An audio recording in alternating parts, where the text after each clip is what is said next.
유튜브 노음성황사에서 수험생활에 대한 많은 이야기부터 한국사에 대한 재밌는 이야기까지 더 많은 것들을 확인하실 수 있습니다.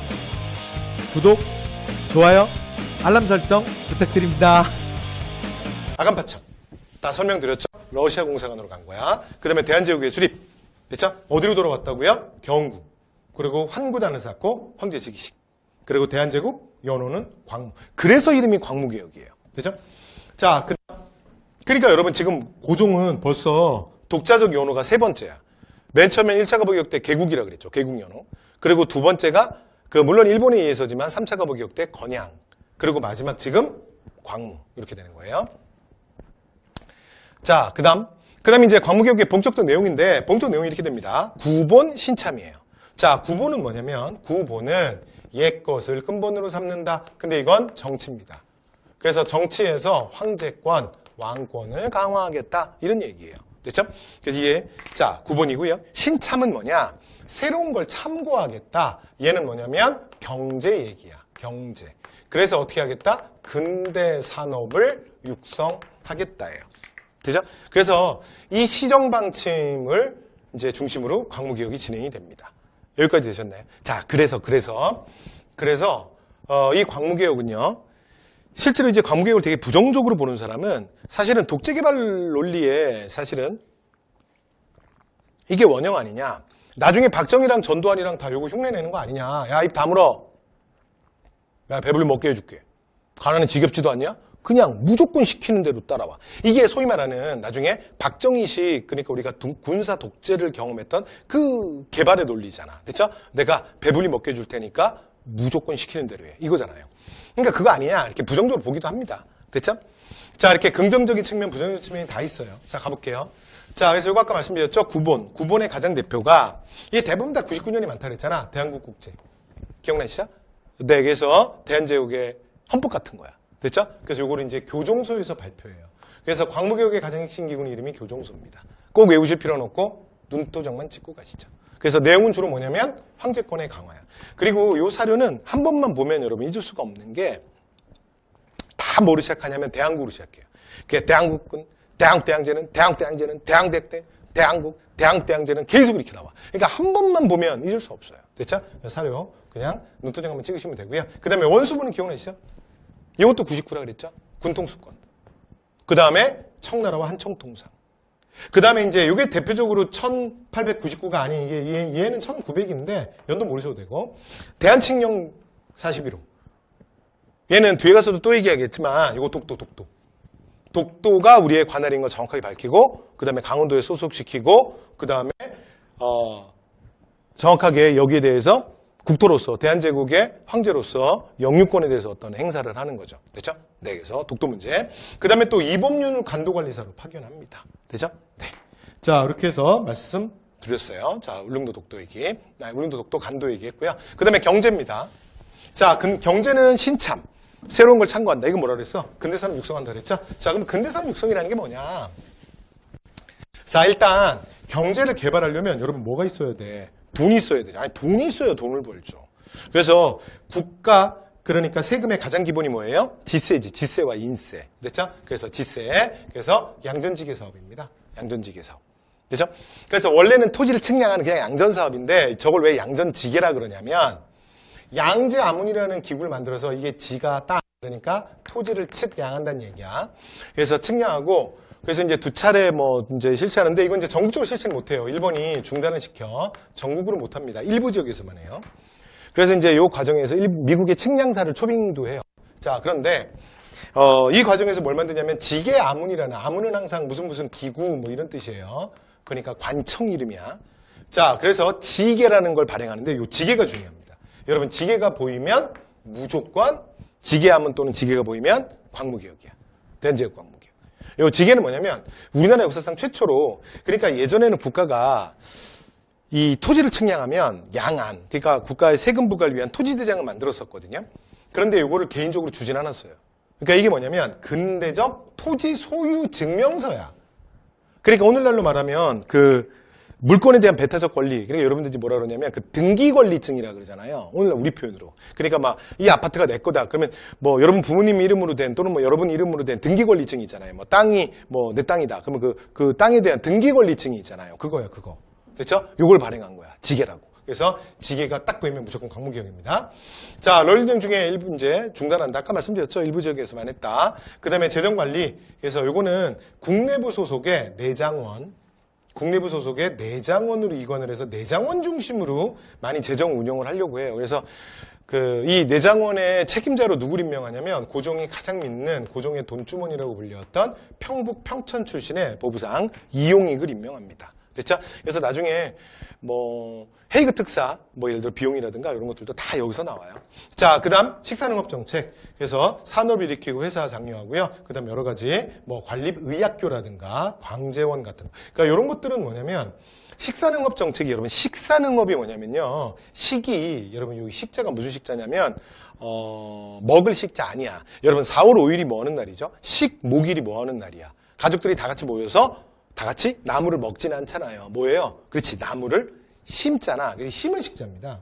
그래서 보세요. 산업을 심고 흥 일으키는 거야. 됐죠? 그러니까 산업진흥책이지. 되죠? 그래서 각종 그러니까 이런 것들에 맞게 뭐 상경학교라든가 또는 뭐 양자학교라든가 그다음에 뭐 의학교라든가 됐죠? 그러니까 이런 것들을 만들어요. 그렇죠? 이런 이제 인력들이 좀 필요하다. 그래서 광재원이라고 요건 국립병원이에요. 병원. 됐죠? 네, 국립의료원. 오늘날로 말하면 국립의료원 뭐 그런 거 생각하시면 될 것 같은데요. 자, 그다음에 이제 그 경의선 부서를 위해서 서북철도국을 만들어요. 근데 이건 또 뭐냐면 이건 나중에 뒤에 문화파트에 나오는데 원래 경성에서 의주 가는 경의선 철도는요. 원래는 이게 프랑스가 갖고 있었거든요. 프랑스가 개발권을 갖고 있었는데 프랑스로부터 왜냐면 프랑스가 그 부설권을 따내놓고선 얘네들이 공사를 안 하는 거야. 왜냐면 프랑스들이 이렇게 보니까 야 이거 철도 만드는데 우리가 되게 돈을 많이 쓸 것 같은데 조선 사람들이 이렇게 보니까 아 철도를 탈 만한 사람들이 없어. 야 얘들이 돈 내고 탈까 과연? 그러면 이제 만들어 놓고 뭐야? 프랑스는 엄청나게 적자를 봐야 되잖아. 그러니까 이 프랑스가 소극적이야. 그래서 대한제국이 어떻게 하냐면 안 할 거면 가져와라. 우리가 하겠다. 그러고서는 이제 경의선 부설권을 프랑스로부터 회수해요. 그리고 서북철도국을 만든 다음에 여기도 책임자가 이용익이야. 항상 고종이 가장 믿는. 됐죠? 보성학교 만든 사람이기도 하고요. 서북철도국은 이제 부설 작업을 추진하다가 근데 못합니다. 러일 전쟁이 막 터지는 이제 그때 일본이 다시 뺏어가요. 됐죠? 그래서 일본이 제가 러일 전쟁하면서 경의선을 1906년에 완공합니다. 그래서 여러분 그 철도는 나중에 뒤에 말씀드리겠지만 무조건 완공만 기억하면 되거든. 우리나라 철도는 그냥 이렇게 기억하면 돼요. 그냥 다 일본이 합니다. 다 일본. 그렇죠? 그래서 일본이 철도에 대해서 엄청나게 집착해. 그 왜 그런지 뒤에 가서 얘기할게요. 자, 이렇게 해서 대한제국 광무개혁에 대한 말씀 다 드렸습니다. 말씀 다 드렸고요. 자, 독립협회. 자, 독립협회는 뭐 그렇게 어렵지 않아요. 그래서 광무개혁은 이게 개혁 내용이니까 그래서 얘는 포인트가 뭐냐면 여러분 그 갑오을미개혁이랑 좀 구별해 줘야 돼요. 광무개혁 때 내용이. 아까 우리 갑오을미개혁 때도 보면 광무개혁 선지가 막 2개나 있었잖아요. 그렇죠? 그래서 이건 대한제국 때입니다. 나중에 배울 겁니다. 제가 앞 시간에 그렇게 얘기했죠. 자, 독립회는 어렵지 않습니다. 서희필이 교육했고 시간 정도만 보시면 돼요. 그래서 굉장히 광범위한 사람들이 참여를 했고요. 자, 활동에서 가장 중요한 거 기억나죠? 자주국권, 자유민권, 작은개혁. 이 키워드 기억해달라. 자주국권은 결국 뭐야? 결국은 그러니까 이 독립의 기운을 세우는 자 독립문, 독립관 그리고 또 하나는 이권수. 그렇죠? 당시에 러시아 애들이 또 많이 이권을 가져가기 때문에 특히 러시아랑 많이 충돌나. 그러면 이제 일본이랑 미국은 이권을 안 가져갔냐? 가져갔어. 근데 독립협회 특징이 뭐냐면 친미단체고 친일단체였기 때문에 거기랑은 또 그냥 눈 감아줘요. 그렇죠? 근데 러시아나 뭐 청나라, 특히 청나라는 청일전쟁 이후로 해서 크게 관련 없지만 다른 열강들이 뭐 어쩌고저쩌고 하면 막 득달같이 달려가는 거야. 그렇죠? 자, 그 다음 자유민권이에요. 자, 자유민권은 국민의 기본권, 아까 얘기했죠? 기본권 확대. 그래서 이제 더 나가서 뭐 참정권, 확대운동으로 가는 거. 되죠? 네. 그래서 국민의 기본권. 그래서 이제 우리가 계몽단체라고 하잖아요. 그리고 나중에 뭐 만민공동회 개최하면서 민권신장 이런 데 많이 기여한다. 되죠? 자, 그 다음에 이제 자강개혁입니다. 자강개혁은, 관민공동회. 자, 그리고 헌의육조. 그래서 이런데 고종이 이 정도 허락해요. 그러다가 나중에 관계가 틀어지는 거야. 고종 입장에서도 부담스러워지고 막 보수파들의 공격. 되죠? 네, 말씀드렸죠. 그 다음에 의회 설립운동. 그래서 이게 이제 가장 궁극적으로는 자강개혁은 결국 뭐다? 이 옛날에 중촌이 원래 고려 때 가장 중요한 기구였죠. 근데 조선 때는 이게 의미가 없어요. 그게 좀 무력화시켜. 그리고 이 중촌은 근데 없애진 않았어. 조선시대는 뭘 했냐? 왕족들이 먹고 살아야 되잖아. 왜냐면 여러분, 왕의 아들들이 많은데, 그 다음에 왕 되는 건 한 명이지. 나머지 형제들은 어떻게 해요? 먹고 살아야 될 거 아니야. 그러니까 왕족들이 살 수 있게 몇 가지 기구들이 있었거든요. 뭐 이제 장치들이 있는데, 그 중에 하나가 이런 거야. 그러니까 중촌이라고 아무 의미 없는 기구에다가 관직을 줘서 왕족의 후예들을 좀 데려다 놔요. 그리고 조금씩 월급 주는 거야. 왜냐면 이 사람들 먹고 살아야 되니까. 됐죠? 자, 그런 의미 없는 중추원을 의회로 만들자. 그래서 이걸 의회식 중추원관제 이렇게 부르기도 합니다. 근데 결론은 의회 설립을 추진했다. 이것만 기억하시면 돼요. 그러면서 입헌군주제를 표방했던 거지. 그런데 나중에 이건 이제 모함하는 세력들이 저들이 입헌군주제로 가려고 하는 것이 아니라 왕을 몰아내려고 한다. 그렇죠? 네, 그래서 공화정책 국민국가로 가려고 한다. 그러면서 자 영모에 대한 고변을 한다 그랬죠. 자 마지막 해체와 의의. 자 보수파의 반발. 그래서 공화정 음모론. 되죠? 그리고 자 고종이 실제로 황교패를 이용해서 독립을 해체시킵니다. 왜냐면 꼭 이 음모론뿐만이 아니고 음모론은 뭐 무조건 믿었겠어요 고종이. 뭐 그런 영모 사건에 대한 고변이 뭐 한두 개야. 어차피 고종도 독립협회가 용도가 끝났다고. 그게 이제 좀 부담스러웠다고. 되죠? 자, 그 다음, 의의는요, 민중을 계몽시킨 민권신장. 됐죠? 네, 그리고 이후에 애국계몽운동으로 이어집니다. 자, 이렇게 해서 말씀 다 드렸고요.